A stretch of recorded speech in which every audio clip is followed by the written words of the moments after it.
Are there creatures living in space? If so, is there information about them in the Quran?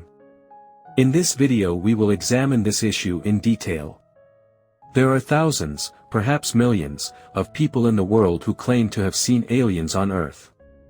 The veracity of these claims may be disputed, but one thing is certain: people with real evidence are often silenced. Because the world system must not be disrupted. There are claims of UFO sightings in the sky, in the seas, lakes, mountains, and in the gardens of houses. There are also people who take very clear photos and videos. I myself have seen UFOs many times and managed to record one of them on video. If these creatures are coming to us, it is not yet known for what purpose. But there are some descriptions of what they look like. They are usually described as having grayish skin, short stature, big eyes, small mouth and small jaws. Keep this description in mind because we will trace such a profile in the Quran. When I researched the Quran as a decoder, I found two verses that caught my attention. One of them is verse 49 of Surah Najm, the 53rd verse of the Quran. This verse contains the following statement: "Verily, He is the Lord of Shira." This verse clearly mentions the star Shira, or Sirius as it is known in Western languages. The Creator states that He is the Lord of this star. The name Sirius is specifically mentioned in this verse. However, there seems to be no point in mentioning the star Sirius in this surah, as there is nothing about it in the verses above or below, so there is another secret to be found here. So I did a mystical search and started looking for another verse that was connected to verse 49 of Surah Najm. Finally, I found the connection, Surah Nahl, verse 49, which is number 16 in the Quran. Both verses have the same number and seem to be connected. In fact, if you take verse 49 of Surah Najm and put it before or after verse 49 of Surah Nahl, you can see what is meant. Let us now look at verse 49 of Surah Nahl. This verse contains the following statement: "All moving things in the heavens and the earth and the angels prostrate themselves to Allah without pride." The point to note here is that in addition to those on the earth and the angels, it also mentions the moving creatures in the heavens. The verse uses the plural, heavens. This indicates that there are other creatures in the heavens besides humans, angels and jinn living on the earth. In the continuation of Surah Nahl, verses 50 and 51 read as follows: "They fear their Lord, who is sovereign over them, and they do what they are commanded." Allah says, "Do not have two gods. He is but one God. So fear me alone." These statements may have been addressed to people who regard the creatures from the star Sirius as gods. These verses remind them that they too were created by the Creator alone and that it is their Lord who is to be feared. There are two issues here. First, we may think that there is some mystery as to why the verse about the star Sirius is found in Surah Najm and not in Surah Nahl. Of course, it is possible to believe that there is a mystery about this. But first, let's take a look at the astronomical miracles in verse 49 of Surah Najm and then try to uncover the alien picture. There are 14 letters in this verse. In the center, conspicuously, is the word Lord followed by the name of the star Shira. Below the word Lord is the letter B with a dot. If we count up to here, we get 8 letters. After the letter B, there are 6 letters. Now, when we separate these two numbers with the dot under this letter B, we get the number 8.6. This number is the distance of the star Sirius from the Earth, which is 8.6 light years. Also, the number of the verse is 49. From this we can deduce another secret. If we combine the number of verses and the letters, we get 49.86. This could be an indication of the rotation time of the star Sirius. The letter S is a symbol used many times in the Quran to represent a collection of star systems. The 3 dots above it and the semicircle to the left of it are symbolic of the stars revolving within the system. So this letter clearly indicates that there is a star system. 5 dots are used in the total letters in the verse. This indicates that there are 5 celestial bodies in the system. Unlike the others, the dot under the letter B is placed at the bottom. This could imply that one of these celestial bodies is a heavy star. That is, heavier than the others. The choice of the letter B is also interesting. Today, this star system is called Sirius B. Another dot is on the letter N, which means star. And the 3 dots are side by side on the letter S, which could indicate that the other celestial bodies in this star system are probably 3 planets. So, there are 2 stars and 3 planets in this system. One of the stars is a heavy star.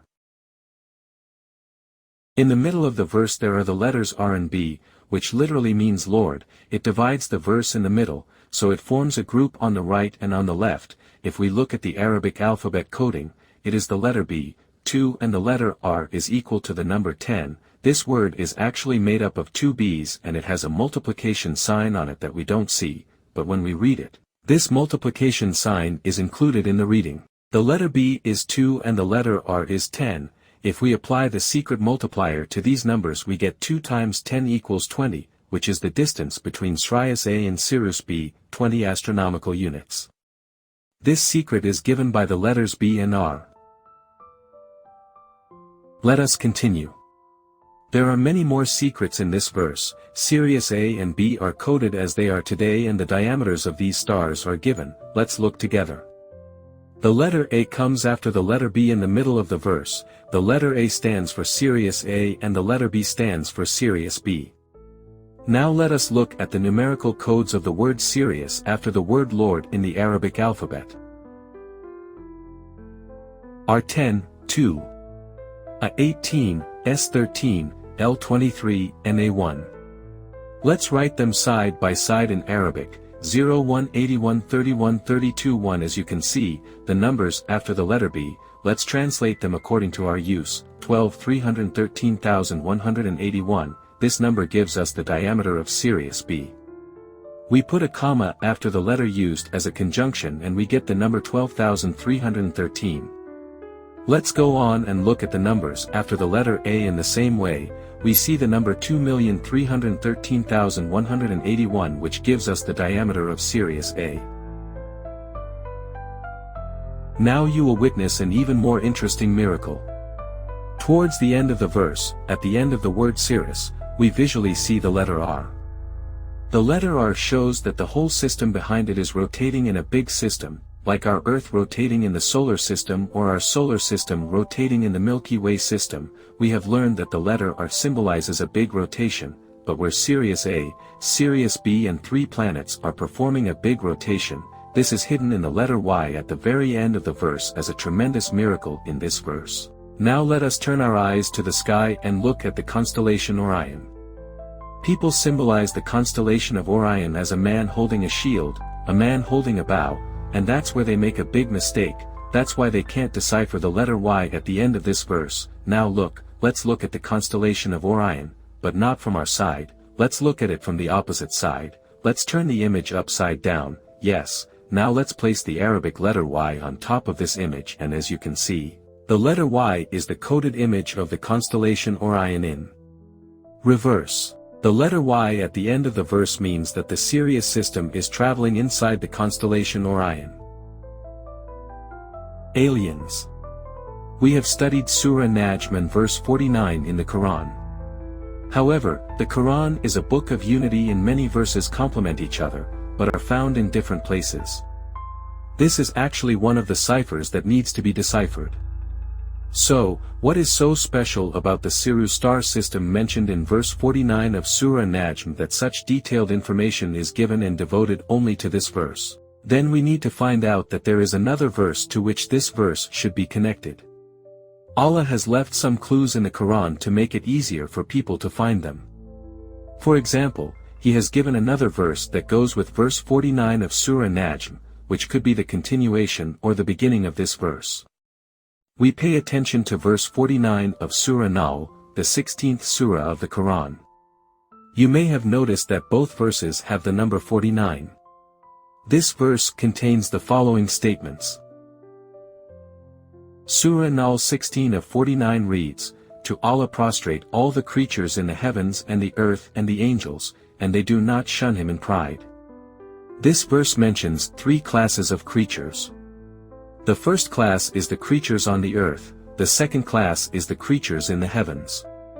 The word, in the heavens, is used here in the plural, meaning that it refers to the creatures in the heavens that are in more than one place. However, it is pointed out that these creatures are not angels, because angels are mentioned separately in the rest of the verse. That is, it is talking about beings in the heavens who are not angels. Some Muslims may claim that these beings are jinn. However, verse 8 of Surah Jinn, Surah 72 of the Quran, states that jinn cannot cross the sky. This indicates that jinn are classified as beings that live on the ground and in the lower sky. However, verse 49 of Surah Nahl uses the plural, heavens. This implies that there are other beings living in the heavens. Why is this verse not mentioned in Surah Najm or any other surah, but in Surah Nahl, the surah of the honey bee? We find the answer to this question in the verse above, verse 49 of Surah Nahl. In this verse, a warning is given to those who read, "Do they not look at what Allah has created?" So, what is Allah's creation? He says, look at the honeybee, which gives the surah its name. So we took the honeybee and examined it, and if we ignore its antennae and look at its face, we see a creature with large, oval eyes, pointed jaws and a small mouth. Doesn't this look like the profile of the alien from Orion that millions of people say they have seen? In fact, it is very similar, we could even say identical. The combination of 2 or 3 verses shows that the information about the star Sirius is exactly the same, even more detailed, that there are beings living in the heavens, and that the appearance of these beings resembles that of bees. Allah says here, "I also created them, so do not worship them as higher beings, I also created them." So he is explaining this subject with secret codes given in the Quran. I have presented you the proof of aliens found in the Quran. I continue to unravel the secrets of the universe.